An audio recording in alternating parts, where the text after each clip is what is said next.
things that I did when I do training in Credibly is generative AI does not have a mental model, and a lot of people don't understand that. So knowing that it does not have a mental model will help you figure out where to use it and also where not to use it. So are you referring to some technologists or some users in general are treating AI like a human and we should not Yes. elevate it to that level? Correct. I think that there's a tendency to anthropomorphize because it is so human-like in its answers. And I'll give you some great examples. And I've taken a couple courses at Wharton, which I think gives really credence to this example.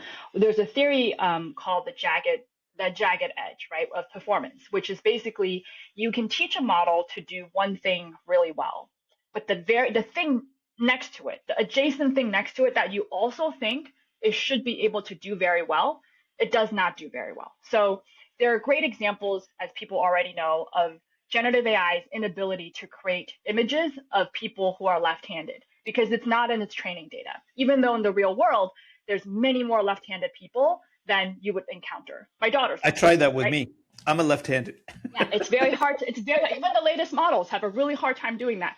If you put in a math equation that is converting from Fahrenheit to Celsius, it will get that math equation right. However, if you put in a temperature that is not Earth's temperature, that is like 570 degrees, it will start to get it wrong. And if you change just one number in the denominator of that fraction, it will start to get it wrong because it's not in the training data.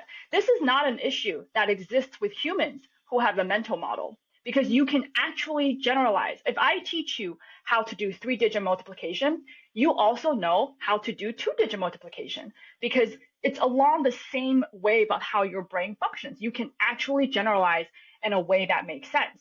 But generative AI will fail at certain tasks, even though they're very similar. And I've seen a lot of chats where like these students just like people think, and I when I run with my generative AI Gen AI champion group here, I get that same feedback when people are not used to working with it. They're like, I feel like if I just keep asking it the question and stuff, like it should be able to get it. And I'm like, if you're a person, right, you can kind of tell when someone's on the verge of getting an answer and you can kind of push them, you can nudge them to do it, but you can't really do that with a predictive model that doesn't have its own mental model. So there's like people get very frustrated with like, I feel like if I just ask it the right way, it's going to give me an answer, not realizing that it doesn't have a mental model. Another thing that happens, which I think we've all seen in terms of hallucinations and variability, is that it's not that Gen AI is not as accurate as humans.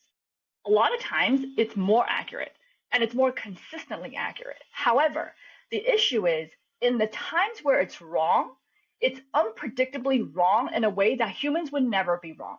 So, for example, when you ask it to analyze things like someone in my class said it was asking it to look at their own bank statements, right? So they looking at transactions to figure out like, help me understand what I spend my money on. And so it came up with this like chart that was like, you spend 10% of your money at Trader Joe's. And this guy's like, I have never been to Trader Joe's. I have not gone there a single time. Now, humans can make the error of like, maybe it wasn't 10%, maybe it was 15%, but you would never invent a transaction that I didn't wasn't occur. there.